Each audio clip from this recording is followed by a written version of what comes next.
Assalamualaikum warahmatullahi wabarakatuh.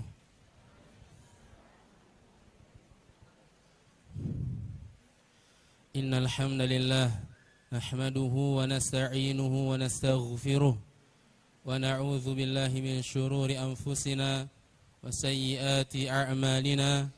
Man yahdihillahu fala mudilla lahu wa man yudlil fala hadiya lahu.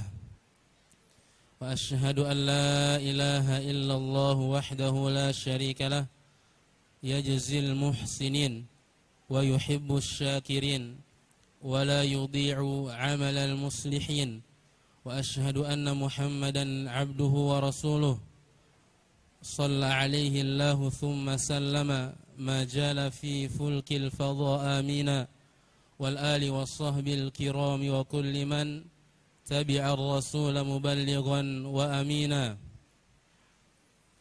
أما بعد أيها الإخوة, insyaallah di pagi hari ini kita dibersamai oleh Al-Ustaz Muhammad Laili Fadli hafizahullahu ta'ala, pemegang riwayat hafaz dari Asim dengan jalur Asy-Syatibiyah.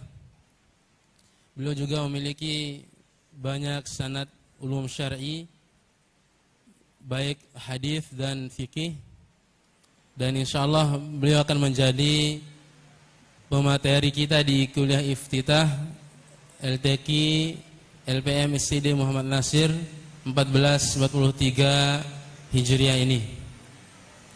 Baik, tidak berpanjang kalam, kami persilahkan kepada beliau untuk menyampaikan materi yang dengan tema perjalanan Al-Quran dari lisan Rasulullah SAW menuju lisan para qurra di zaman ini. Kepada beliau kami persilahkan. Bismillahirrahmanirrahim. Assalamualaikum warahmatullahi wabarakatuh. Kurang jelas suaranya. Assalamualaikum warahmatullahi wabarakatuh.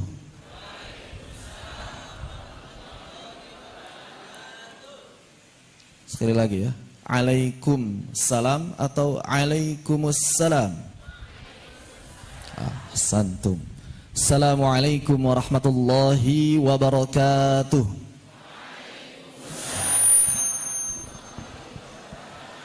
Pakai ain atau pakai hamzah?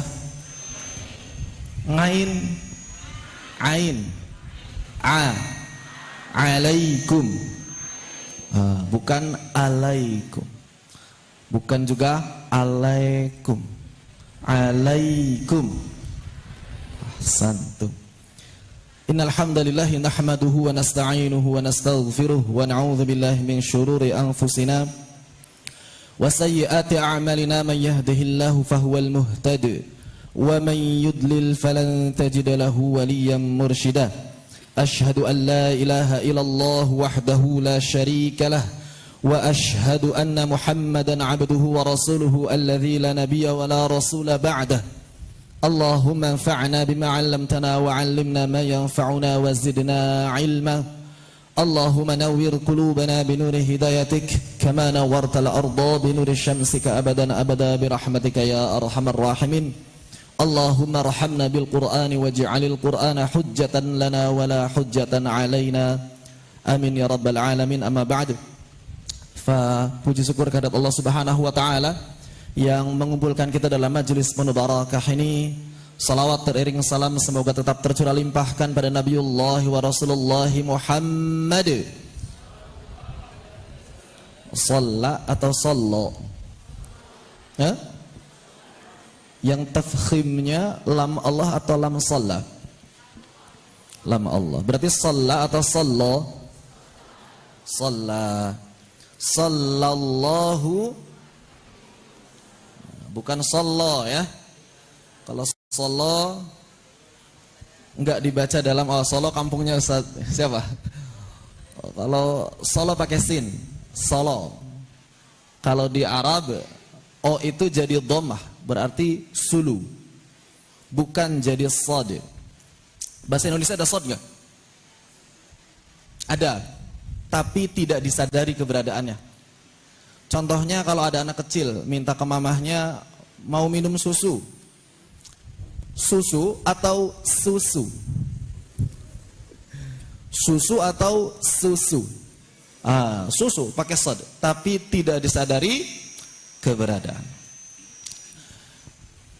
Dan semoga juga tersampaikan salawat tersebut pada keluarga beliau, kemudian pada para sahabat, para tabi'in, atba' tabi'in, dan juga semoga sampai pada kita sekalian beserta seluruh kaum muslimin hingga akhir zaman kelak. Amin ya rabbal alamin. Tampak belum di layar? Sudah? Belum. Kok belum?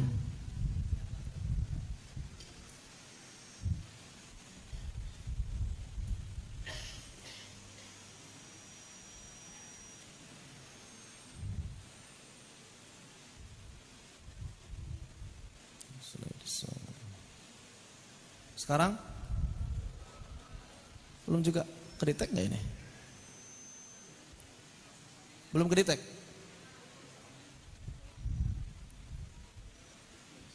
Belum kedetek ininya.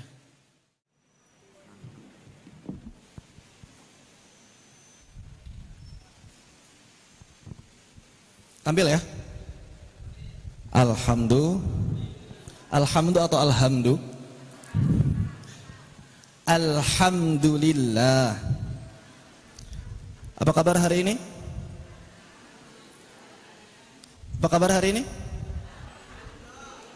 Pakai ha. Al-ha. Alhamdu. Kalau alhamdu, al-hadm, al-maut artinya. Kalau pakai ha, al-maut. Alhamdu segala kematian. Alhamdulillahi rabbil alamin. Segala kematian bagi Allah, Tuhannya segala bentuk kepedihan. Habis gitu waladhdallin, amin. Sudah mencaci maki Allah diaminkan pula. Hati-hati, wal a'yadzu billah. Sejarah perkembangan dan periwayatan Al-Qur'an. Ma ma'na Al-Qur'an? Apa itu Al-Qur'an? Apa Al-Qur'an? Bapak-bapak hadir? Oh enggak hadir, Bapak enggak ada. Bapak-bapak hadir? Ibu-ibu hadir? Apa itu Al-Qur'an, Bu? Wahyu, Taurat juga wahyu. Injil juga wahyu. Kalamullah. Zabur juga kalamullah. Suhuf Ibrahim juga kalamullah. Jadi apa Al-Qur'an? Kalamullah al-munazzal ala sayyidina Muhammadin, yang diturunkan pada Nabi Muhammad, bukan kepada yang lain. Karena kalau ke yang lain namanya beda, bukan Al-Qur'an. Yang pertama kalamullah, yang kedua diturunkan kepada Nabi siapa? Bin siapa? Bin Abdullah bin Abdul Muttalib bin, udah sepi, bin Hashim bin, ya sudah ya, mentok sampai situ. Nabi Muhammad bin Abdullah. Kemudian al-muta'abbadu bi tilawati, dan Al-Qur'an ini bernilai ibadah bagi siapa saja yang membacanya. Jadi Al-Qur'an apa tadi? Kalamullah yang diturunkan pada Nabi Muhammad sallallahu alaihi wasallam, bernilai ibadah saat membacanya. Baca doang ibadah, nggak ngerti, nggak apa-apa, dapat pahala. Berapa pahalanya? Pahalanya 1 huruf sama dengan 10 kebaikan. Kata Nabi sallallahu alaihi wasallam, "Wala aqulu alif lam mim harf, lakin alif harf, wa lam harf, wal mim harf." Alif lam mim berapa huruf tuh? Kalau dari sisi nahwu 3. Dari sisi tajwid banyak. Alif, hamzah, lam, fa. Mim, mim, ya, mim. Lam, lam, alif, mim. Mim, mim, ya, mim. Ada berapa? 9 huruf, 90 kebaikan. Bismillahirrahmanirrahim. Berapa kebaikan? Banyak, 190 kebaikan. Pernah dalam sehari melakukan 190 kebaikan? Ada yang selama sehari dari bangun tidur sampai tidur lagi melakukan 190 kebaikan? Ternyata ada shortcutnya, ada jalan pintasnya supaya kita dalam tanda petik enggak capek-capek tapi pahalanya banyak. Ngapain? Baca Quran. Sudahkah Anda baca Quran hari ini? Saya baca 2 juz, harusnya gitu jawabannya. Ya. 190 kebaikan. Pasti udah baca Quran semuanya sekarang, minimal di dalam salat ya, minimal dalam salat. Pasti udah baca Quran semuanya. Kalamullah diturunkan kepada Nabi Muhammad, kemudian bernilai ibadah saat membacanya, membedakan dengan hadis, membedakan dengan kitab-kitab yang lain. Kemudian tersusun pada mushaf. Oh sebelumnya afwan, ada poin yang kelewat. Yakni merupakan mukjizat dalam setiap lafaznya, dalam setiap hurufnya. Mukjizat. Mukjizat dalam setiap hurufnya bahkan. Ya. Kalamullah diturunkan pada Nabi Muhammad, bernilai ibadah saat membacanya, menjadi mukjizat dalam setiap hurufnya, disusun pada mushaf dari awal surah Al-Fatihah sampai akhir surah An-Nas. Inilah Al-Quran. Kalau enggak begitu bukan Al-Quran. Jadi Al-Quran kalamullah yang diturunkan pada Nabi Muhammad sallallahu alaihi wasallam, bernilai ibadah saat membacanya, menjadi mukjizat dalam setiap hurufnya, dan tersusun pada mushaf dari awal suratul Fatihah sampai akhir suratun Nas. Itulah Al-Quran. Ya. Itulah Al-Quran. Bagaimana Al-Quran bisa sampai kepada kita dari Nabi sallallahu alaihi wasallam? Maka Al-Quran sampai kepada kita itu melalui 2 cara. Melalui 2 jalan. Melalui 2 cara atau 2 jalan.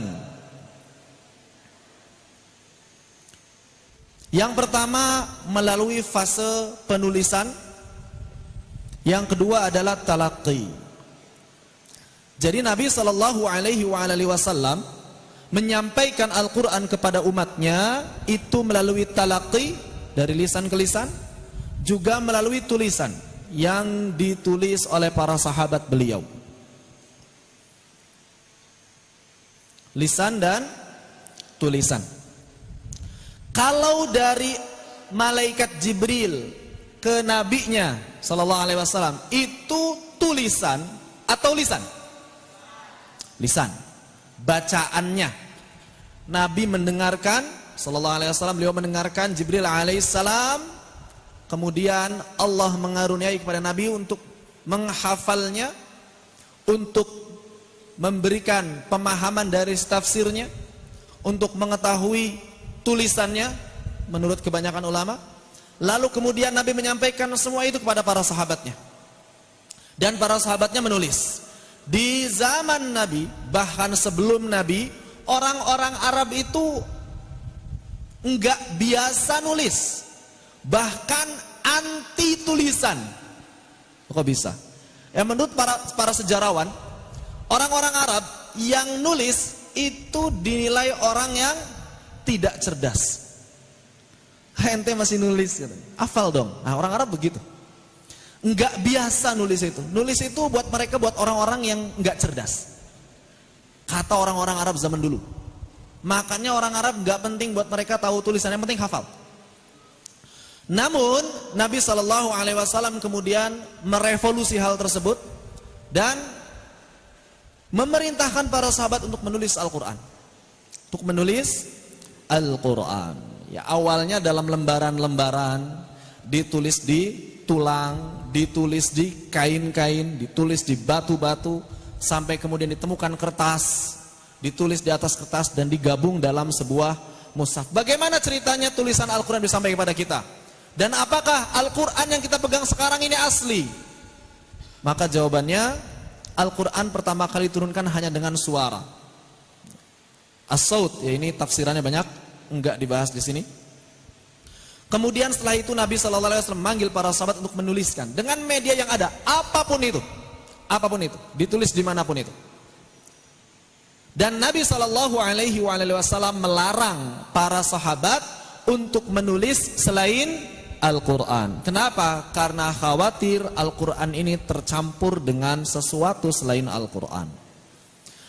Dan para sahabat selain mereka menuliskan Al-Quran, tradisi menghafal orang-orang Arab juga dilestarikan. Makanya para sahabat berlomba-lomba menghafal Al-Quran, walaupun tidak semua sahabat hafal keseluruhan Al-Quran. Seluruh sahabat berusaha menghafal Al-Quran, tapi tidak seluruh sahabat menghafal keseluruhan Al-Quran. Ada yang hafal seluruhnya, misalnya yang paling terkenal adalah Ibnu Mas'ud, bahkan beliau menghafal berbagai wajah cara membacanya. Kemudian Utsman bin Affan, kemudian Abu Bakar As-Siddiq, kemudian Umar bin Khattab, walaupun agak telat beliau dibandingkan sahabat yang lain. Kemudian Ali bin Abi Thalib, kemudian sahabat-sahabat yang masih muda, Zaid, kemudian Ibnu Abbas dan lain sebagainya. Dan orang Arab dikenal sangat kuat dalam tradisi menghafal, seperti yang tadi disampaikan. Namun seiring banyaknya kaum muslimin yang masuk Islam, maka enggak mungkin lah orang-orang non Arab juga dipaksa buat ngafal, karena mereka enggak terbiasa ngafal. Makanya yang dilestarikan adalah tulisannya. Yang dilestarikan adalah tulisannya. Dan ini adalah fase pertama dalam pembukuan Al-Quran, yaitu fase penulisan di masa Nabi Sallallahu Alaihi Wasallam. Nah, ini bisa dilihat media yang digunakan zaman dulu bukan kertas ya. Kertas ini belakangan. Awalnya ditulang ya, ditulang dan lain sebagainya. Ini adalah media yang digunakan pada saat itu. Siapa di antara sahabat yang menulis? Di antaranya adalah Zaid bin Thabit radhiyallahu an. Beliau mengatakan, kalau Nabi Shallallahu alaihi wasallam mendapatkan wahyu, maka Nabi langsung merintahkan Zaid buat menulis. Dan Zaid ketika selesai menulis enggak langsung menyampaikan ke orang-orang, tapi dicek dulu sama Nabi. Bacain ulang Zaid. Ada yang keliru tidak? Kalau tidak ada yang keliru, maka Nabi langsung memerintahkan Zaid buat keluar. Silahkan keluar. Bahkan menurut sebagian ulama, bukan hanya dicek bacaannya saja, tapi dicek tulisannya juga. Wah, Nabi kan buta huruf katanya. Ya, Nabi buta huruf sebelum jadi Nabi. Namun kemudian para ulama menafsirkan bahwa Allah Subhanahu wa taala memberikan pengetahuan rasam, memberikan pengetahuan tulisan Al-Quran pada Nabi bersamaan dengan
bacaannya baik. Kalau begitu kita seragamkan, maka diseragamkan oleh Utsman bin Affan dengan mushaf yang namanya mushaf standar Utsmani. Ada berapa mushaf Utsmani? Sebelum ke sana, maka apa standarnya mushaf tersebut? Dua. Yang pertama, kalau ada perbedaan bacaan, dipilih yang paling banyak diamalin. Yang satu misalnya baca kal farashil mabthuth, sahabat yang lain kal farashil mabthuth, ini kal farashil mabthuth. Tiba-tiba ada yang datang kasufil mabthuth, enggak misalnya begitu, maka dia tidak diambil. Atau misalnya wa ma khalaqadz dzakara wal untha, wa ma khalaqadz dzakara wal untha, wa ma khalaqadz dzakara wal untha. Tiba-tiba ada sahabat yang lain wadz dzakari wal untha, enggak masuk. Kalau cuma sendirian dia enggak masuk. Maka yang ditulis dalam mushaf wa ma khalaqadz dzakara wal untha. Kemudian kalau ada perbedaan dari sisi bahasa, maka dipilih yang lebih fasih menurut bahasa Quraisy. Dipilih yang lebih fasih menurut bahasa Quraisy. Misalnya seperti bariyah, ulaika hum khairul bariyah. Misalnya ada kabilah yang membaca ulaika hum khairul bari'ah pakai hamzah, maka tetap ditulis pakai ya, karena itu bahasa Quraisy. Dua. Kemudian pertanyaannya, mushaf standar Utsmani yang awal, mushaf imam istilahnya, itu ada berapa jumlahnya? Ada berapa? Ada satu? Kan. Ada berapa? Ada yang paling sedikit menurut para ulama ada 4. Yang paling sedikit ada 4. Sebagian ulama bilang cuma 4. Sebagian ulama bilang 5. Sampai yang paling banyak itu ada 8. Yang masyhur, yang menurut ahli sejarah ditemukan naskahnya ada 6. Di mana saja? Yang pertama dikirimkan ke Mekah. Dikirimkan ke Mekah. Namanya mushaf Makki. Siapa yang jadi imamnya di sana? Abdullah ibn Sa'ib. Maksudnya kayak gimana? Jadi Utsman ibn Affan ketika mengirim mushaf ke Mekah, bukan cuma dikirim mushaf, tapi juga dikirim imam supaya orang-orang Mekah bisa belajar gimana cara baca mushaf itu yang benar. Siapa yang dikirim? Abdullah ibn Sa'ib. Supaya orang Mekah seragam, bacaannya satu. Orang-orang Syam, maka dikirim mushaf Syam dengan qari'nya Al-Mughirah. Demikian pula mushaf Basri, Amir bin Abdul Qais, kemudian Kufi Abu Abdurrahman As-Sulami, kurang Abu Abdurrahman As-Sulami, bukan Abdurrahman As-Sulami, Abu Abdurrahman As-Sulami. Kemudian Madinah Zaid bin Thabit, kemudian Utsman bin Affan juga pegang mushaf sendiri. Jadi di Madinah ada 2. Mushaf Madani, yang ini merupakan Zaid bin Thabit, kemudian mushaf Madani awal, Madani pertama, yakni Utsman bin Affan. Jadi di Madinah ada 2 mushaf. Begitu. Ini yang paling masyhur. Pertanyaannya, antara satu mushaf dengan mushaf yang lain sama semuanya atau ada bedanya? Sama semuanya atau ada bedanya? Jawabannya ada perbedaan, tapi tidak banyak. Kok bisa berbeda? Kan sudah diseragamkan, karena ternyata ada bacaan-bacaan tertentu yang itu tidak bisa ditulis pada satu tulisan yang sama, sedangkan yang bacanya sama-sama banyak. Maka sudahlah, kalau orang Syam baca begitu, ya udah tulis dengan bacaan mereka. Orang Mekah bacanya begini, ya sudah ditulis dengan bacaan orang Mekah. Jadi di situ sudah ada perbedaan, yang perbedaan tersebut datangnya dari Nabi Sallallahu Alaihi Wasallam. Nanti akan kita bahas, insya Allah. Kemudian setelah itu barulah mushaf Al-Quran disalin dengan banyak. Ada yang nyalin mushaf Mekah, ada yang nyalin mushaf Madinah, ada yang nyalin mushaf Syam, ada yang nyalin mushaf Kufah dan lain sebagainya. Intinya semuanya disalin berdasarkan qiraat masing-masing, berdasarkan cara baca mereka masing-masing. Namun zaman dulu Al-Quran itu nggak ada harokat, jangankan harokat, titik pada setiap huruf saja tidak ada. Terus gimana cara bacanya? Ngandelin hafalan. Memangnya kayak gimana contoh mushaf zaman dulu? Contohnya begini. Bisa baca? Surat apa ini? Ya, surat apa? Al-Fatihah. Ada bismillahirrahmanirrahim ya. Semuanya ada bismillahirrahmanirrahim awal surat. Surat apa? Yo. Yang bisa dapat hadiah dari panitia, bukan dari saya.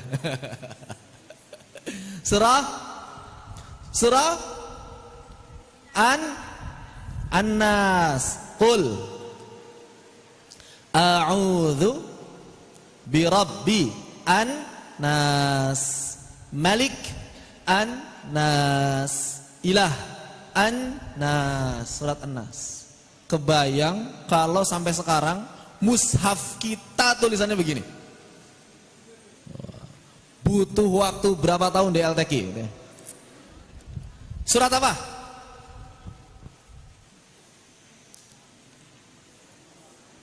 Al-Falaq. Masya Allah, barakallahu fikum. Qul a'udzu birabbi al-falaq. Kok kayak al-malawir? Ya zaman dulu begitu. Fa, qaf, mim, waw, mirip itu hurufnya. Ya, zaman dulu begitu. Terbayang. Maka untuk kemudian agar kaum muslimin bisa baca dengan benar, maka diletakkanlah tanda baca yang istilahnya dhabat. Tambah tanda baca tuh. Tambah tanda baca ya. Kayak gimana? Nah ini. Zaman dulu Al-Quran gak ada tulisannya. Begini. Kemudian ditambahin apa? Ditambahin harokat dulu. Kenapa? Karena gara-garanya ada orang yang baca annallaha bari'um minal musyrikina wa rasulih. Ada yang baca begitu. Kemudian ini bahaya. Wa rasulih. Kalau ada orang yang baca wa rasulih, maka berarti Allah memusuhi orang-orang musyrik dan memusuhi rasulnya. Ini bahaya sekali. Harusnya wa rasuluh. Artinya Allah dan rasulnya bermusuhan dengan orang musyrik. Nah, ini gara-gara itu kemudian diletakkan tanda baca, namanya tanda i'rab. Naqtul i'rab. Kenapa disebut tanda i'rab? Karena untuk membedakan struktur kata. Apakah dia subjek, predikat, atau objek. Gimana caranya? Tandanya diberikan oleh Abul Aswad Ad-Du'ali dengan cara memberikan titik. Jadi titik ini zaman dulu berfungsi sebagai harokat.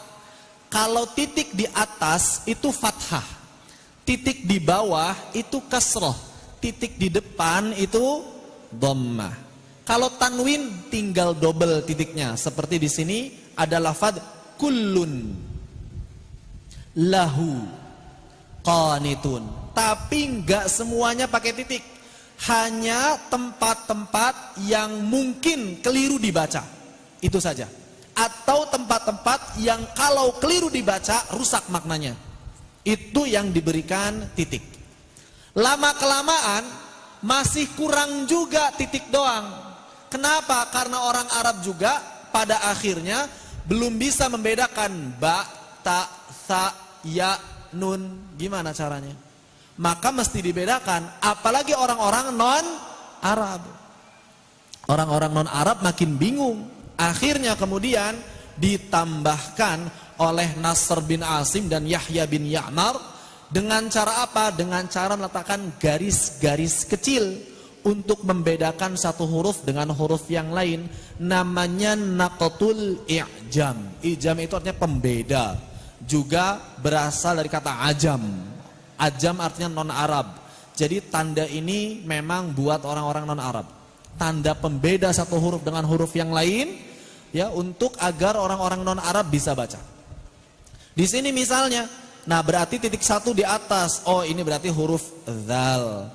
Titik 2 di bawah berarti huruf ya. Bukan titik, garis kecil ya. Ini berarti huruf ya. Garis kecil 3 berarti sa. Begitu. Itu adalah tanda baca zaman dulu. titik harokat, garis-garis itu yang zaman sekarang jadi titik. Siapa yang ngubahnya? Yang ngubahnya adalah Al-Khalil bin Ahmad Al-Farahidi. Beliau adalah bapak ilmu apa ini? Dobat berarti ya. Bukan bapak ilmu dobat, itu orang yang pertama, tapi yang merevolusi. Yang merevolusi tanda baca Al-Quran sampai dipertahankan hingga detik ini. Nah ini, akhirnya diubah. Yang titik-titik jadi harokat, yang garis-garis kecil jadi titik. Akhirnya setiap huruf bisa kita bedakan antara ba dengan ta, dengan sa, dengan ya beda, jim, ha, kho berbeda. Begitu pula huruf yang lain, misalnya huruf dal dengan zal, ro dengan zai, dibedakan. Ini dal, ini zal, ini ro, ini zai, ini sin, shin, sod, do, to, dho, ain, rin, semuanya beda. Ya. Kemudian juga ada qaf, fa dan qaf. Zaman dulu fa itu titiknya satu di bawah, qaf titiknya satu di atas. Fa titiknya satu di bawah, qaf titiknya satu di atas. Dan ini masih digunakan oleh mushaf-mushaf Afrika Utara atau mushaf-mushaf Maghribi istilahnya. Jadi kalau ibu-ibu, bapak-bapak ada rezeki misalnya ke Maroko, ke Aljazair, baca mushaf, halaman depannya seperti Al-Fur'an tulisannya. Kenapa? Karena qafnya tulisannya titiknya satu, itu dibaca Al-Quran, bukan Al-Fur'an. Gara-gara titiknya satu dikira itu Al-Fur'an. Padahal orang-orang sana memang qafnya titik satu di atas. Dan ini sempat heboh beberapa tahun yang lalu. Ada yang sempat dapat videonya di grup-grup WhatsApp keluarga, di biasanya. Hati-hati, mushaf sudah diubah. Ya. Semua huruf qafnya berubah menjadi fa katanya. Al-Quran ditulis Al-Fur'an.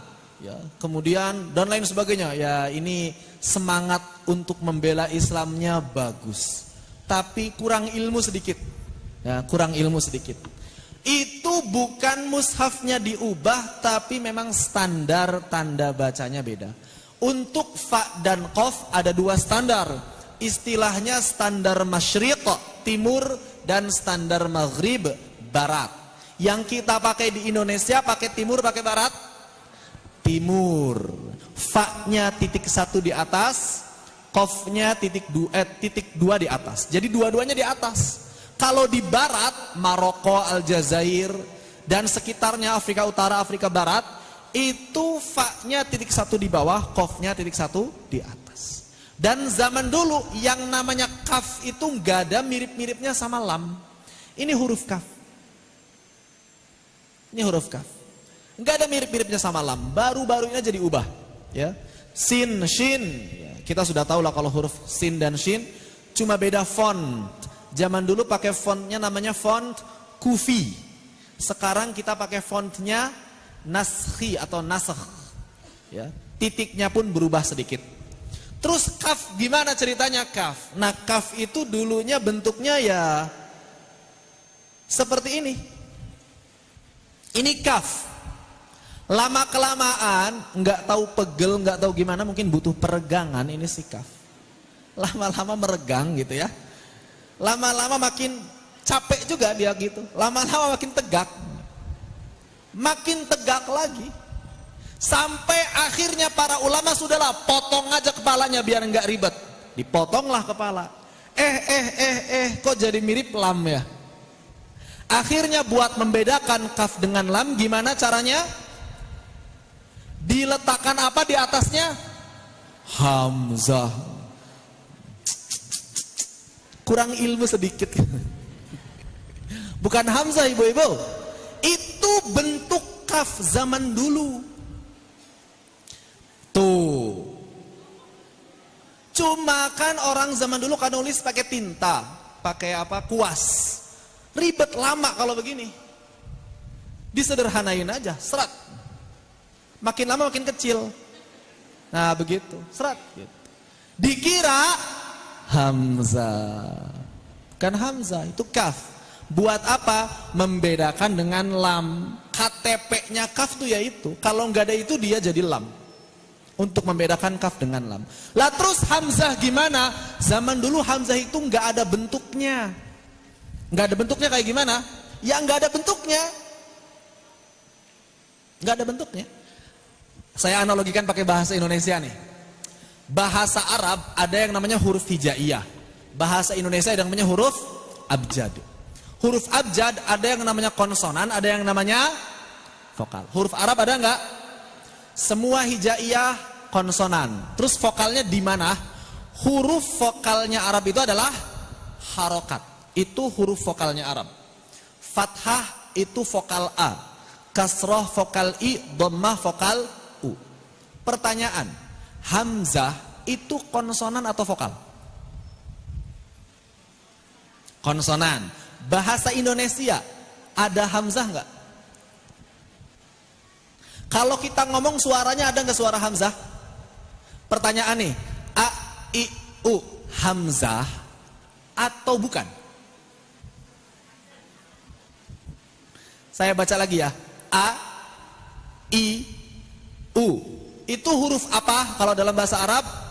Hamzah fathah, hamzah kasroh, hamzah. Kalau bahasa Indonesia, huruf vokal.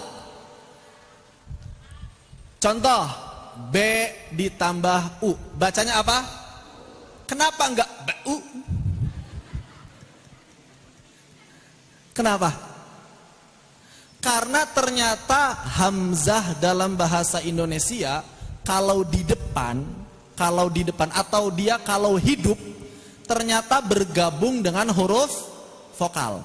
Kalau dia hidup, hamzahnya hidup, maka bergabung dengan huruf vokal. Kalau hamzah hidup itu maksudnya berharokat. Tapi sebetulnya bentuk hamzahnya nggak ada dalam bahasa Indonesia. Suaranya ada nggak? Ada, tapi bentuk hamzahnya nggak ada. Orang-orang Arab juga sama. Zaman dulu nggak ada yang namanya bentuk hamzah. Suaranya ada, A, I, U. Bentuk hamzahnya kayak gimana? Ya nggak tahu. Lah terus orang-orang Arab nulis hamzah kayak gimana? Tergantung. Kalau di depan pinjem bentuknya alif. Pinjem bentuknya alif. Bahasa Indonesia kalau di depan pinjem bentuknya A, pinjem bentuknya I, pinjem bentuknya U, A, I, U. Ya kan? Aslinya kan huruf vokal dia. Enggak bersuara sebetulnya. Ya. Jadi zaman dulu ditulis dengan alif. Misalnya ini, kata apa ini? Baca. Hah? Apa? Antum. Antum ini. Hamzahnya mana? Yaitu pinjem si alif. Makanya banyak orang yang mengira ini namanya hamzah. Padahal dia bentuk siapa? Alif, bukan hamzah ibu-ibu ya. Dia si alif, bukan si hamzah. Cuma di sini sedang menggantikan hamzah. Makanya banyak orang yang mengira dia hamzah. Jadi kalau ada huruf yang tegak, itu alif atau hamzah? Alif atau hamzah? Alif. Itu alif. Kalau memang dia berfungsi sebagai hamzah, baru dia hamzah. Jadi dia kalau di depan hamzah, kalau di depan pinjem bentuknya alif. Sama. Ah ini baca nih. Baca apa? Idza. Terus kalau di tengah gimana? Kalau di tengah kadang pakai alif. Contohnya. Baca.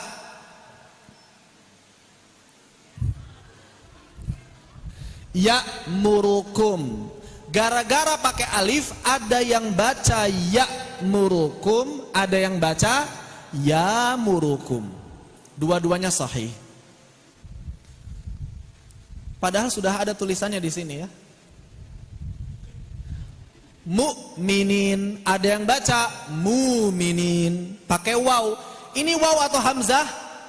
Bentuknya waw, tapi di sini berfungsi sebagai hamzah. Kalau ada huruf begini, waw atau hamzah, yaitu waw.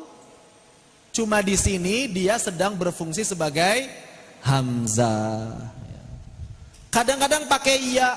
Nah, apa bacanya? Bi sama, kan udah lihat sebelumnya ya. Alhamdulillah. Ada yang baca bi sama, ada yang baca bi sama. Karena pakai iya begitu. Bahkan kadang tidak ditulis sama sekali. Baca coba ini apa?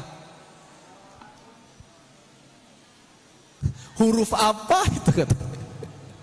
Ini baro'ah. Gimana cerita baca baro'ah? Ba, ro. Ini alifnya mad atau hamzah? Ya tergantung. Kalau kita anggap ini mad, berarti hamzahnya nggak ditulis. Kalau kita anggap ini hamzah, berarti madnya yang nggak ketulis. Begitu aja. Ya, baro'ah. Seperti itu. Baro'ah. Kalau orang kita baca mungkin broh gitu ya. Broh, ini broh. Begitu. Ini hamzah. Kalau di akhir juga sama, kadang nggak ditulis. Misalnya kata ja'a. Ja'a cuma ditulis begini aja, kayak jim aja. Bukan kayak jim, kayak kho, kayak ha. Waha kita bacanya kan? Bukan waha, waja'a. Waja'a. Terus gimana kemudian ceritanya ada bentuk hamzah yang kayak apa itu? Kayak kepala bebek begitu ya. Itu yang menemukan adalah Al-Khalil bin Ahmad Al-Farahidi. Diambil dari apa? Dari kepala ain. Al-Khalil ini nggak tahu kenapa beliau ini suka banget kayaknya sama huruf ain. Sampai-sampai beliau punya kitab yang judul Kitabul Ain. Diawali dari pembahasan huruf ain. Nggak tahu. Wallahu a'lam. Ada apa? Ada kisah apa beliau dengan huruf ain? Saya nggak tahu. Tapi yang pasti beliau ini senang banget kayaknya sama ain.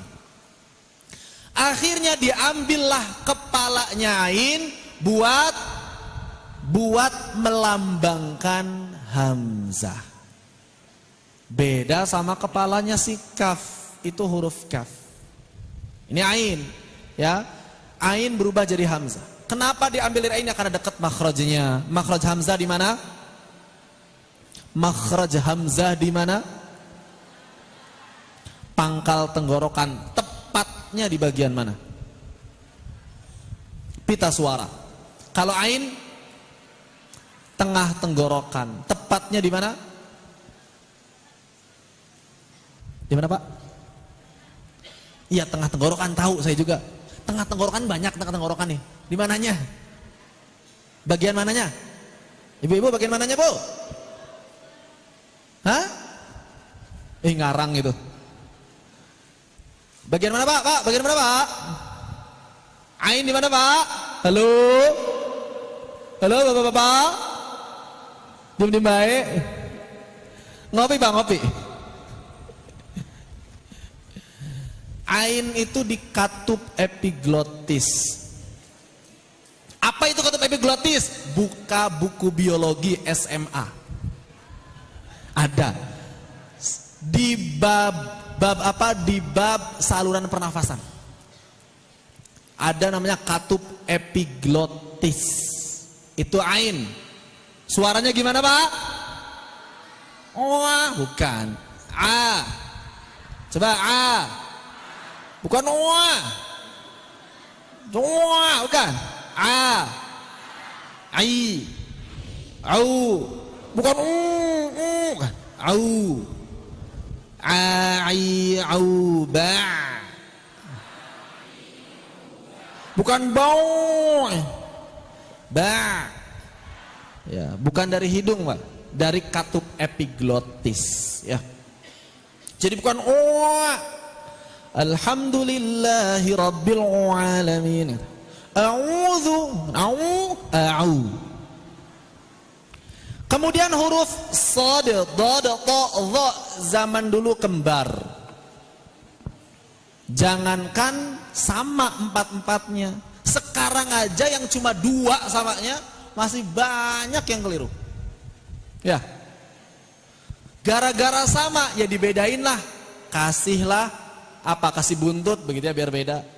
Masih sama juga, bedain dong. Kasihlah titik.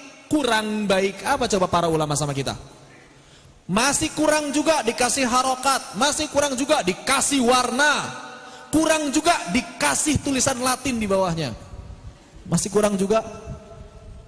Adapun fathah zaman dulu berasal dari alif.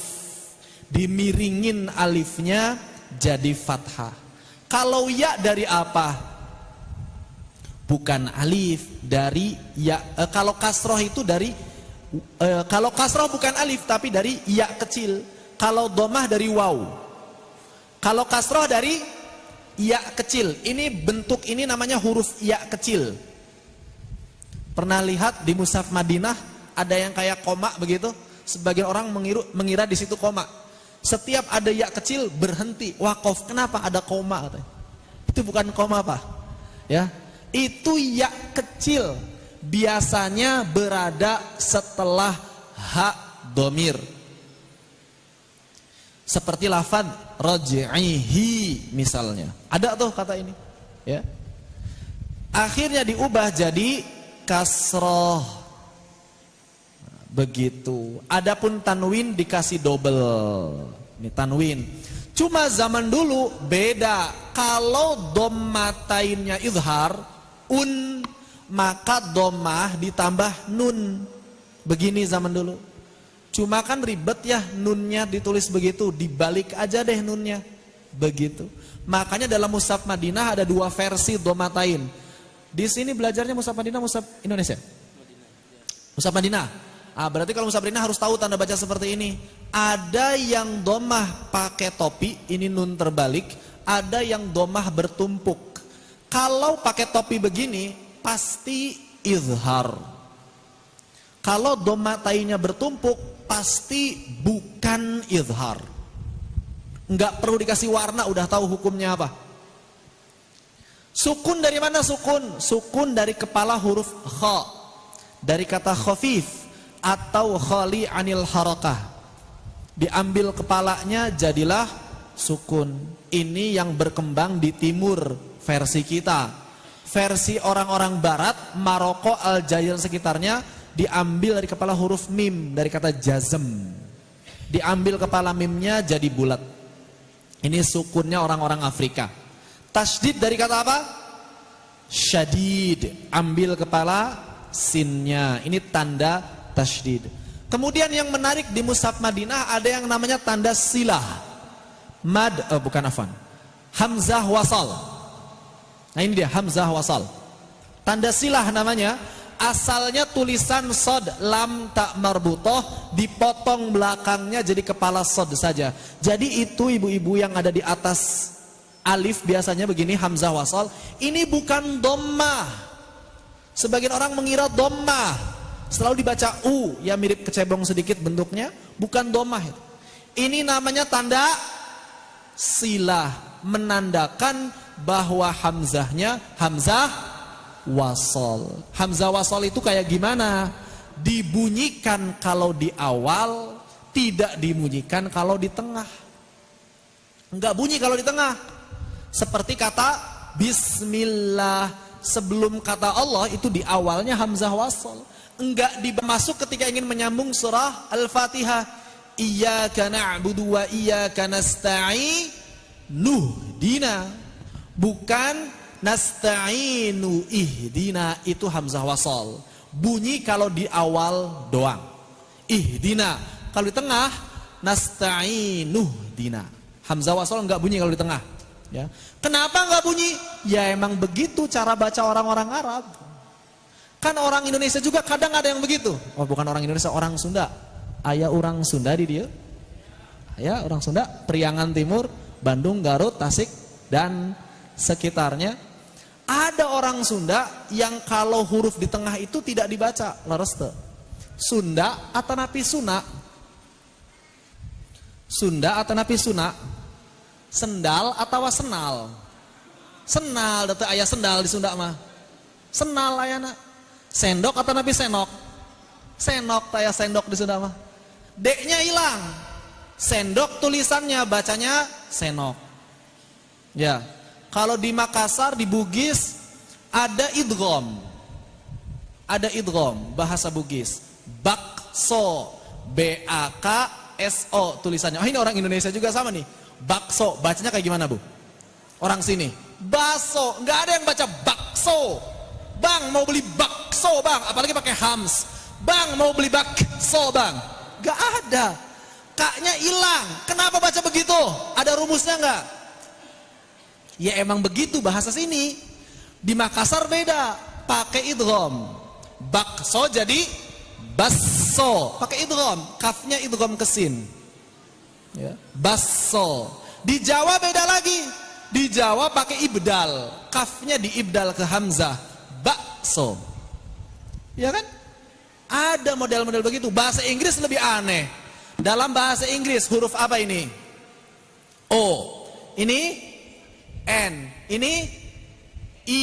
I bahasa Inggris mah, bukan E. Digabungin O-N-I bacanya apa? One. Coba gimana ceritanya? Untung Al-Quran tidak diturunkan dalam bahasa Inggris. Kalau Al-Quran diturunkan bahasa Inggris mesti belajar tuh rumus itu tuh. O-N-I dibaca one. T-H-R-E-E dibaca three. Gimana coba ceritanya? T-W-O baca two. Setiap bahasa itu punya rumusnya masing-masing. Makanya agak kurang cocok kalau kita baru belajar tajwid nanyanya kenapa. Kenapa mesti idgham Ustaz? Kenapa mesti ikhfa Ustaz?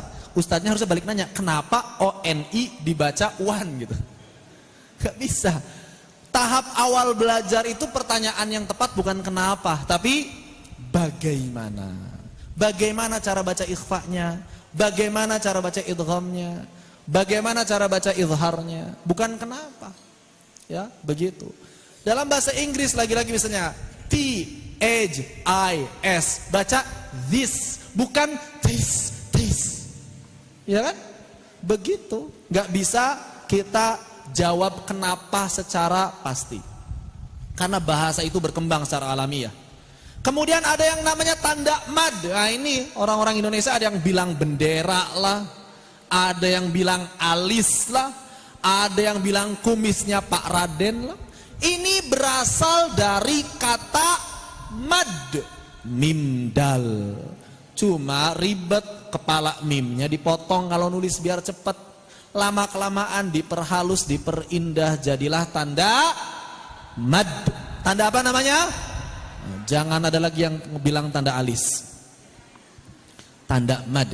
Itu ada alis 4 harokat. Mad 4 harokat. Tanda apa? Mad. Alhamdulillah ya, jadi tanda mad ini. Maka berarti dari sisi tulisan ini melahirkan 2 ilmu. Yang pertama namanya ilmu rosem, yang kedua namanya ilmu dobet. Apa bedanya rosem sama dobet? Rosem itu adalah ilmu yang digali oleh para ulama dalam rangka menjaga mushaf supaya tulisannya tidak berkurang hurufnya, supaya tidak bertambah hurufnya, supaya tidak berubah hurufnya. Kalau di situ pakai alif, enggak pakai alif, jangan ditambahin alif. Seperti kata Maliki Yaumiddin. Setelah mimnya ada alif enggak? Malik setelah mimnya ada alif enggak? Secara tulisan. Secara tulisan pakai alif tidak? Pakai alif tidak? Pada punya mushaf enggak sih? Buka mushaf. Maliki Yaumiddin pakai alif apa enggak? Enggak kan?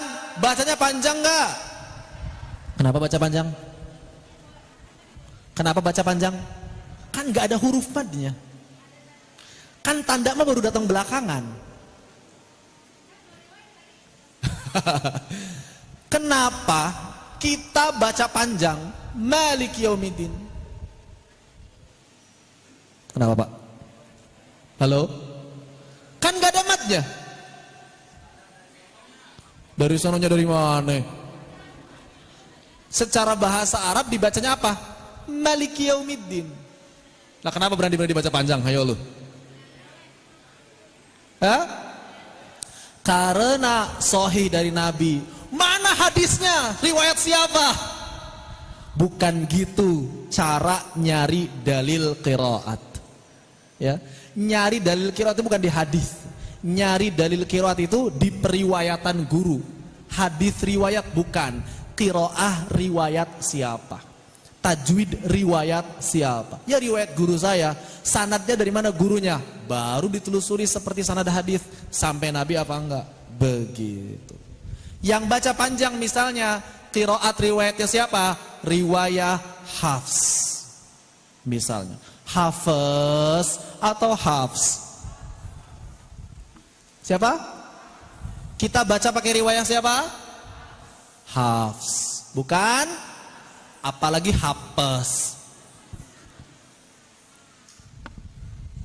Ini ilmu rasam, menjaga supaya tulisan tidak berubah. Pokoknya antum mau baca panjang, mau baca pendek, rasamnya nggak boleh ditambahin alif. Kenapa? Karena disepakati oleh 8 mushaf yang dulu dibuat atau dirancang oleh Sayyidina Utsman ibn Affan. Nggak boleh bertambah sekarang. Semua mushaf nggak ada alifnya, jadi nggak boleh ditambahin alifnya. Begitu, ya. Kok bisa sih nggak ada alifnya tapi bisa dibaca panjang? Lah orang Indonesia juga hurufnya satu kadang dibaca panjang. Contohnya apa? Nah barusan yang saya bilang apa? A-nya berapa? 1. Bacanya panjang apa pendek? Ada nggak orang ngomong ada apa? Pasti ada apa? Nggak ada yang ngomongnya ada apa? Kecuali orang Sunda. Sunda, ayah Sunda dia.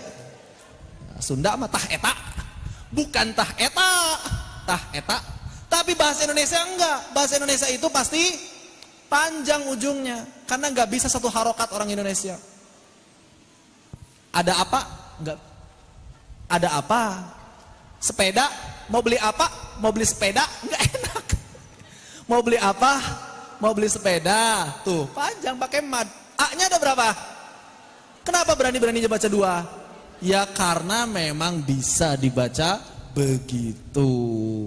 Nah yang kedua namanya ilmu dhabt, ilmu tanda baca. Kalau rasam fungsinya supaya tulisan Al-Quran gak berubah, kalau dhabt fungsinya supaya Al-Quran bisa dibaca. Maka berarti sifatnya ijtihad. Boleh pakai tanda baca sendiri. Boleh nggak kalau saya bikin standar tanda baca sendiri? Misalnya fathah pakai bunga mawar, kasroh pakai bunga melati. Boleh, silahkan. Yang jadi masalah orang lain akan menerima tanda itu tidak. Itu yang jadi masalah. Kita bikin standar sendiri nggak masalah. Saya mah pengennya sukun pakai tanda matahari lah. Kayaknya lebih cocok buat saya. Silahkan. Cuma kira-kira orang lain menerima tanda itu atau tidak, itu masalahnya. Ya, kalau enggak ya sudahlah, pakai standar yang sudah digunakan saja. Ada berapa standar dhabt yang berkembang sekarang? Setidaknya yang berkembang ada 3 atau 4. Yang pertama standar Madinah, istilahnya masyriq, yang dipakai di mushaf Madinah. Yang kedua standar Maghrib, yang dipakai di mushaf Maghrib. Yang ketiga standar Bombay, Indo-Pak, mushaf-mushaf India. Yang keempat standar Indonesia, ini pengembangan dari mushaf Bombay. Beda-beda, enggak masalah beda, enggak masalah, yang penting paham gimana cara bacanya. Begitu. Ini berkaitan dengan tadwin. Jadi standar rasam Utsmani ini kurang lebih ada 2 madhab. Kalau mushaf Madinah pakai madhabnya Abu Dawud, kalau mushaf Indonesia pakainya madhab Abu Amr. Loh memangnya ada banyak madhab, banyak madhab dalam mushaf, dalam standar rasam. Kalau dhabt yang paling besar 3 ya, paling besar 3, Masyriq, Maghrib dan Indo-Pak atau Bombay. Indonesia ini pengembangan dari Bombay. Jadi Indonesia pengembangan dari standarnya India. Begitu. Kalau ada perbedaan antara mushaf Indonesia sama mushaf Madinah ya wajar. Pertama, madhab rasamnya beda. Yang kedua, standar dhabtnya juga beda. Enggak apa-apa. Mau pakai yang mana? Silahkan pakai yang mana saja. Yang mudah bagi kita. Begitu. Diulang. Adapun khot atau font ini beda dengan rasam, juga beda dengan dhabt. Kalau khot itu artinya font. Zaman dulu pakai kufi. Wah, ini kufi. Memangnya ada berapa sih jenis khat? Intinya ada 6. Kufi, nasakh, riq'ah, nastalik, thuluth dan diwani. Kayak gimana bentuknya? Contohnya begini. Itu kufi yang paling atas tuh. Mushaf-mushaf zaman dulu. Kalau sekarang pakai yang mana? nasakh, ya, karena lebih mudah dibaca. Perkembangan dari zaman ke zamannya rata-rata dari Kufi pindah ke Kufi. Ini zaman dulu. Dari Kufi pindah ke Kufi. Ya, zaman dulu begini. Ini zaman dulu. Kemudian kalau kita bandingkan, lalu apa sih sebenarnya perbedaan mushaf Indonesia dengan mushaf Madinah? Ada beberapa perbedaan yang penting untuk dicatat. Yang pertama adalah bahwa dari sisi rosem sama-sama Utsmani. Ingat, sama-sama Utsmani. Memangnya rosem ada berapa jenis? Ada berapa jenis rosem? Rosem itu ada pertanyaan, rosem itu apa? Gampangnya tulisan. Ada berapa jenis dalam bahasa Arab rosem? Ada 3. Yang pertama namanya rosem imla'i. Rosem apa? Rosem apa itu imla'i? Tulisan yang digunakan dalam sehari-hari orang-orang Arab. Itu namanya rosem imla'i. Antara tulisan dengan bacaan sama. Yang kedua, rosem arudi. Arudi. Rosem apa? Ain ra waw dad ya, arudi. Rosem apa itu? Tulisan yang digunakan sebagai standar pembuatan syair, nazam, manzumah. Namanya rosem arudi. Dan yang ketiga, ini yang disebut dengan rosem Utsmani, khusus buat mushaf. Rosem Utsmani khusus buat mushaf. Cuma madhabnya banyak. Yang terkenal 2. Madhabnya Abu Amr Ad-Dani dan madhabnya Abu Dawud. Ada yang pernah dengar berita enggak? Ulama Indonesia akan mengubah 186 kata Al-Quran. Ada yang pernah dengar berita itu? Atau tersebar di WhatsApp keluarga? Biasanya WhatsApp keluarga yang sering nyebar-nyebar berita-berita kayak gitu kan. Maksudnya apa sih? 186 kata kok mau diubah? Maksudnya adalah bahwa mushaf Indonesia ini awalnya nggak jelas pakai madhab apa. Pokoknya standar mushaf Indonesia itu dulu pokoknya udahlah mushaf yang sudah tersebar kita ambil jadi standar satu begitu. Akhirnya dicek diganti yang belum sesuai dengan Rosem Utsmani diubah cuma enggak mengikuti satu madhab. Pada akhirnya dalam keputusan terakhir lajnah akan menyesuaikan bahwa mushaf ini ikut satu madhab saja. Madhabnya siapa? Dipilih madhabnya Al-Imam Abu Amr Ad-Dani. Ternyata setelah diteliti dari awal Al-Fatihah sampai akhir An-Nas, terdapat 186 kata yang belum sesuai penulisannya mengikuti standar Ad-Dani. Akhirnya harus disesuaikan. Itu maksudnya. Bukan diubah, ya. Begitu. Adapun tanda bacanya menggunakan pengembangan dari Bombay atau Indopak. Kalau Madinah pakai Masyriqi. Khotnya sama-sama nasakh. Dan kemudian yang menarik, yang ini jarang diketahui, baik mushaf Indonesia atau mushaf Madinah, dua-duanya ditulis tangan dari awal Bismillahirrahmanirrahim sampai akhir minal jinnati wan nas. Dua-duanya ditulis tangan. Siapa yang nulis mushaf Indonesia? Ustadz Isep Misbah. Kemudian baru di-scan setelah itu.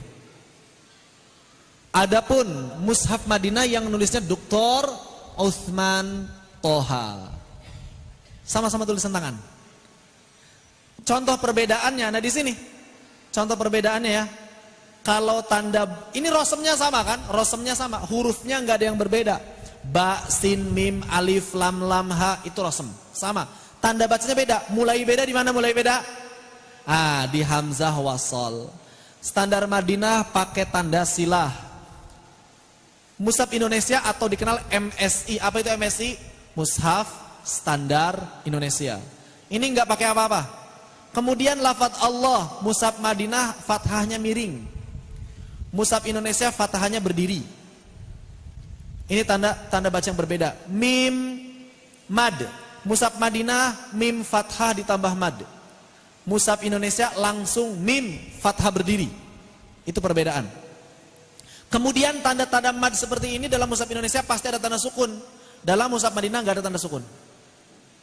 Langsung dihilangkan. Ini menunjukkan dia mad. Perbedaannya seperti itu. Dan ini perbedaan yang sifatnya ijtihadi. Usaha manusia. Boleh berbeda. Tidak masalah. Jadi jangan sampai ada di benak kita bahwa mushaf Indonesia ini mushaf yang tidak layak digunakan. Ini yang penting. Atau mengira bahwa mushaf Madinah itu mushaf Utsmani, Indonesia bukan Utsmani. Padahal sama-sama Utsmani, cuma beda madhab aja. Dua-duanya Utsmani, beda madhab. Ya, dan beda tanda baca. Ini yang penting untuk dipahami supaya tidak salah kaprah. Baik. Sampai di sini, apakah ada yang ditanyakan sebelum dilanjutkan?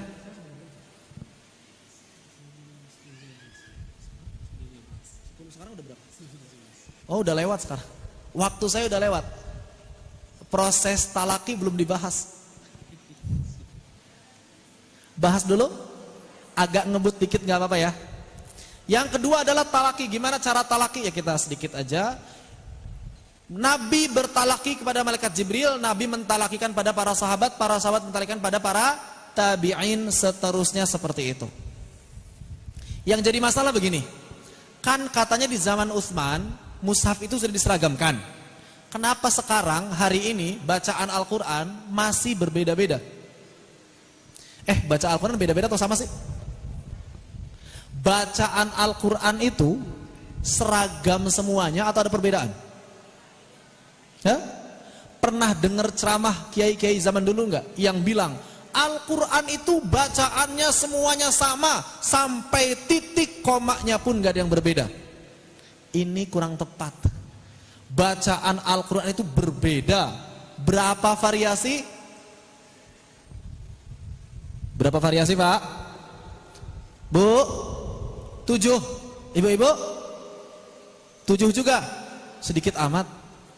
10. Sekurang banyak. Berapa? 20. Sekurang. 1000 variasi.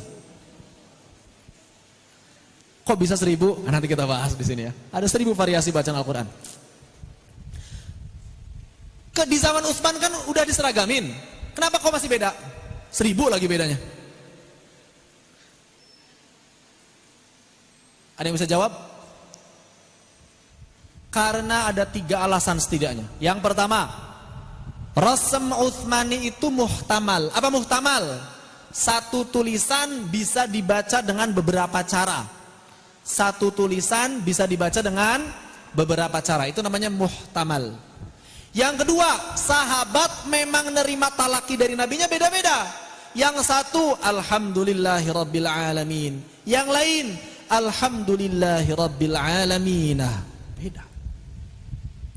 Yang satu as-sirat, yang satu as-sirat, yang satu az-zirat. Beda. Dan yang ketiga, standar kefasihan setiap kabilah beda. Yang satu buyut lebih fasih, yang satu biyut lebih fasih. Yang satu uswah lebih fasih, yang lain iswah lebih fasih. Maka beda-beda. Tulisannya bisa jadi sama, tapi dibaca beda. Muhtamal. Ini muhtamal. Bacanya apa? Bacanya apa? Ini muhtamal. Bisa ha, betul, sebagaimana gambar. Ingat zaman dulu belum ada titik, jadi ini juga kemungkinan bisa kho. Dan zaman dulu belum ada hamzah, jadi ingat ini juga kemungkinan bisa jaa. Tulisannya satu, bacanya banyak. Contoh lain, bacanya apa? Hah? Bisa malak, artinya malaikat. Bisa malik, artinya raja. Bisa malik, artinya pemilik. Terakhir, Oh belum terakhir, satu sebelum terakhir. Bacanya apa? Bacanya bisa kufuan, bisa kufuan, bisa kufan, bahkan juga bisa kufan. Karena dinakal hamzanya. Terakhir, apa bacanya? Fasawa, rata-rata baca fasawa. Saya kalau nampilin gambar ini rata-rata bacanya apa? Padahal itu bukan fasawa, Pak, Bu. Itu huruf ta, huruf ba, dan huruf ya yang belum ada titiknya. Tuh. Juga bisa bermakna huruf ta, huruf tha, huruf ba, huruf ta. Makanya ada yang baca fatabayyanu, ada yang baca fatathabbatu. Dua-duanya sesuai dengan rasm bacaan tersebut. Ini yang pertama. Yang kedua, ternyata sahabat nerima bacaan dari Nabi beda-beda. Kok bisa beda-beda? Karena Nabi nerima bacaan dari Jibril tidak satu variasi, tapi berapa variasi? 7 variasi bacaan. 7 variasi bacaan. Dari 7 ini, Nabi mengajarkan semuanya sesuai dengan kabilah masing-masing, sesuai dengan lidah masing-masing. Misalnya ada seorang dari kabilah tertentu, Alhamdulillahirabbil alamin. Ya Nabi, di kabilah saya nggak bisa ini wakaf begini, harus al-alaminah. Ya udah nggak apa-apa. Itu juga ada dari bacaan malaikat Jibril. Amalin itu. Ada lagi as-sirat yang satu, saya pakai sod bacanya Nabi kabilah saya. Boleh. Saya pakai sin Nabi, boleh. Saya pakai zo, boleh. Yang penting ada dari malaikat Jibrilnya. Terus begitu sampai variasi ini berkembang, kan nggak satu paket begitu mereka belajarnya. Bisa jadi yang ini cuma ayat pertama doang ikut variasi ini, ayat kedua ikut variasi itu. Terus banyak sampai akhirnya memunculkan 50 imam ahli qiraat yang mereka semua bacaannya itu beda. Jadi muncul para ahli qiraat, bacaannya semua 50 orang bacaannya beda, tapi mereka muridnya ribuan. Terus mana yang paling sahih? Dipilih, diseleksi, ternyata dapat 7 yang paling sahih. Ini menurut Ibnu Mujahid. Ternyata 7 orang ini setiap satu orangnya menguasai lebih dari 2 variasi. Setiap satu orangnya lebih dari 2 variasi. Kemudian diteliti lagi oleh Imam Ibnul Jazari, selain 7 itu ada 3 yang lain. Jadi berapa totalnya? 10. Tadi katanya 1000. Nah, ternyata dari 10 orang ini, setiap satu orangnya punya beberapa variasi. Karena kebanyakan, maka setiap satu orang dari 10 dipilih 2 ajalah variasinya. Orangnya yang 10 namanya qari. Yang 10 namanya apa? Qari. Bacaan para qari disebut qiraah. Apa bacaan para qari? Qiraah atau qiraat. Kemudian dari sekian banyak variasi itu diambil 2. Diambil 2, yang 10 1. Katakanlah misalnya ada qari namanya Imam Nafi'.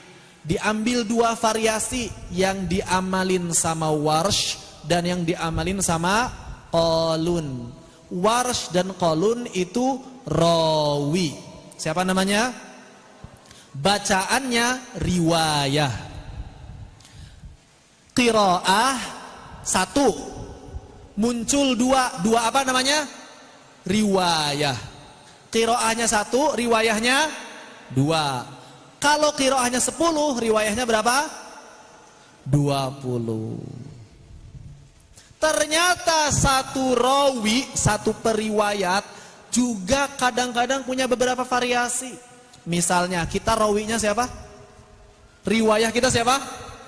Hafs. Qori'nya siapa? Hafs itu kan berarti 1 dari 2 ya. Qori di atasnya siapa? Asim.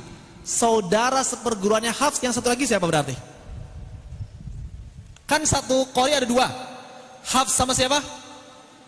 Syu'bah, ain. Syu'bah. Hafs, Syu'bah. Qori'nya siapa? Asim. Asim muridnya siapa? Abu Abdurrahman As-Sulami. Abu Abdurrahman As-Sulami muridnya Al-Imam Ali bin Abi Thalib. Al-Imam Ali bin Abi Thalib muridnya Nabi SAW. Itu urutan sanadnya. Nabi, Ali, Abu Abdurrahman As-Sulami, Asim, Hafs. Sahih semuanya? Sahih. Sanadnya sahih. Yang jadi masalah, kita ke Imam Hafs sahih enggak? Hafs ke Nabi sahih. Kita ke Imam Hafs sahih enggak? Itu jadi masalah. Ternyata Imam Hafs punya beberapa variasi. Pertanyaan, Imam Hafs punya berapa variasi bacaan? Ayo, berapa? Imam Hafs punya berapa variasi bacaan, ibu-ibu? Kita taunya kalau baca waqilaman roq, betul? Padahal dalam salah satu variasinya Imam Hafs juga baca waqilaman roq. Kita taunya man amana billah. Padahal dalam satu variasinya Imam Hafs baca man amana billah. Banyak variasinya. Ada berapa variasi Imam Hafs? 57 variasi. 57 variasi. Kita baca satu. Versinya siapa? Supaya cepat. Versinya siapa? Versinya kelihatan gak ini? Kelihatan kayaknya. Versinya Imam Asy-Syatibi. Dari Imam Asy-Syatibi ke Ali, ke Abu Dawud, ke Abu Amr Ad-Dani, ke Tahir ibn Ghalbun, ke Al-Hashimi, Al-Ushnani, kemudian Ibnu Sabbah, kemudian Hafs, sampai Imam Asy-Syatibi sahih. Pertanyaannya lagi-lagi, kita ke Imam Asy-Syatibi-nya nih sahih apa enggak? Nah, ternyata jalur-jalur yang ada itu semuanya bermuara ke Imam Asy-Syatibi untuk jalur yang kita amalkan. Makannya disebut jalur Asy-Syatibiyah. Selain jalur Asy-Syatibiyah ada 56 jalur yang lain. Di mana kalau kita pengen tahu kaidah-kaidahnya tercatat di kitab yang namanya An-Nashr fil Qiraatil Ashr. Di sana tercatat 52 jalur. Kemudian dalam kitab yang lain ada 5 jalur. Jadi 57 jalur.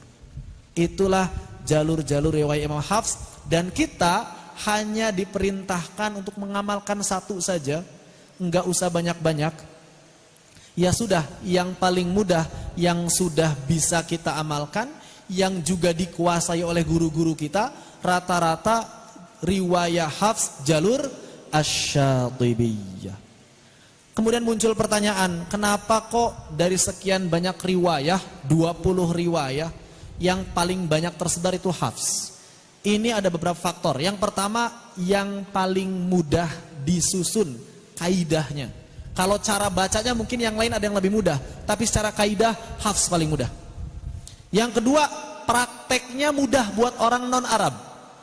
Bagi kita misalnya, lebih mudah dibandingkan yang lain. Kemudian Imam Hafs ini termasuk imam yang sering safar kemana-mana.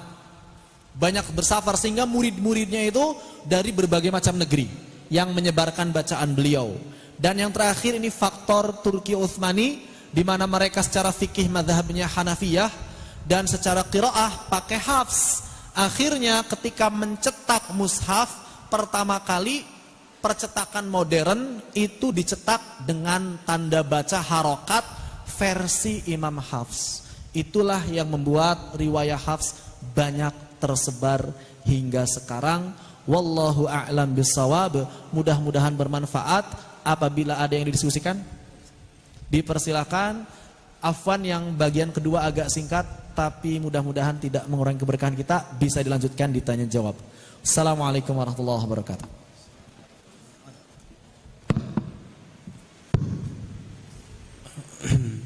Alhamdulillah wal minnah. materi sudah dipaparkan dan banyak sekali ilmu-ilmu yang mungkin baru pertama kali kita dengar ya. Bagaimana sampainya Al-Quran ini sampai di zaman sekarang, baik dari segi penulisan dan pengucapan.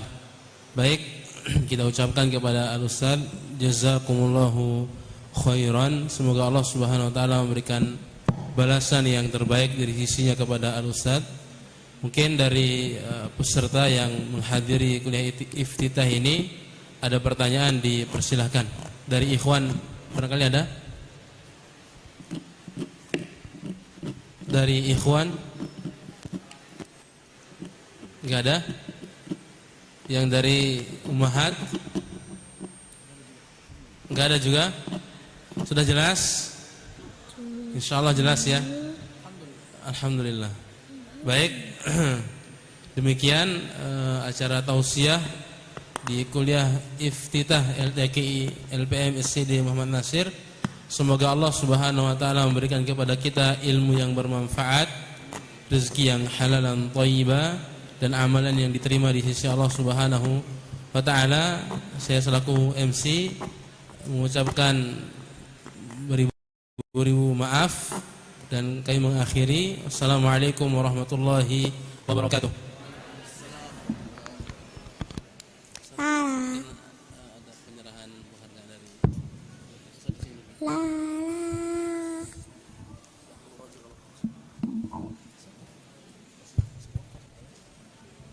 Baik, langsung saja. Namun pada para peserta mohon untuk bersabar sejenak.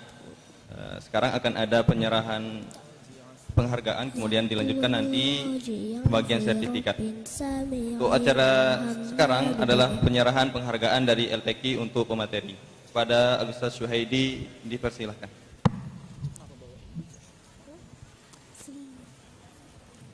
Yaqulu raji'a fi rabbin sami'i Muhammad bin al-Jazzari Syafi'i.